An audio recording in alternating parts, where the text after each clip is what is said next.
Guys, if you like Dragon Ball Hakai, today is the best day for you to subscribe to our Patreon. We started publishing about 3 pages a day of the next chapter of Dragon Ball Hakai. In addition, you will also have access to several other stories created by our team, including Dragon Ball Shinken. By collaborating with our Patreon, you help us keep Dragon Ball Hakai alive and have a lot of benefits. Become a member of our community too. The link is in the video description and in the pinned comment. I'm waiting for you there. Previously on Dragon Ball Kakumei, after the rebel angels and gods declare war against Daishinkan and the multiversal divine hierarchy, the Grand Priest orders all mortals in the 12 universes to choose a side and prepare for the battles to come. Now, without Goku to protect them, the warriors of Universe 7 need to begin their own training journeys to strengthen themselves and be able to protect their own. Yamcha, Tien, and Krillin go to planet Calumet in Universe 9 to train with the trio of Danger. Gohan goes to Universe 11 to train with the Pride Troopers. Goten and Trunks, after falling out with Beerus, will be taken elsewhere to be trained by Whis, and Vegeta and Broly are now on planet Sadala to train alongside the Saiyans from Universe 6. What will be their next steps? Find out now.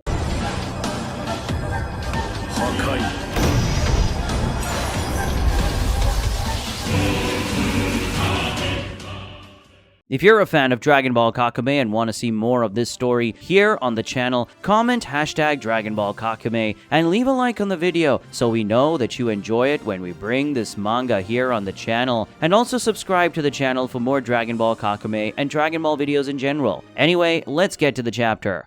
Jaco's crew arrives on planet Sadala in a not-so-good mood, especially Bulma, Chila, and Limo, who were forced to eat the food offered by Broly and regret it a lot. Jaco, on the other hand, is in a much better mood, since he wasn't forced to eat that because he came prepared. And Broly is too busy focusing on leaving the ship without getting too hurt. Jaco takes a highly technological drone and orders the equipment to find Vegeta. The drone takes to the skies and begins to do its work, initiating facial recognition on passerbys on the planet. Jaco decides to let technology do its work and suggests that they find something to eat. Broly wants to eat Odani spider legs, which is a species of spider that lives on planet Vampa, the same one that caused all the indigestion in the others. Chilai, Limo, and Bulma cry at the thought of eating that again. Jaco finds a small restaurant that sells something called kebab, and he says it looks good. It seems that kebab is this type of fish that the chubby cook is cutting. Jaco approaches, says there are 5 of them, and asks if they can eat. The cook says yes and asks what they want to eat. Chilai orders the dish of the day. Limo asks the same. Bulma orders salad. Jaco orders the kebab, and Broly still doesn't know what to ask for because he's confused. Broly thinks that the restaurant only has 3 types of food because he's just looking at the images on the menu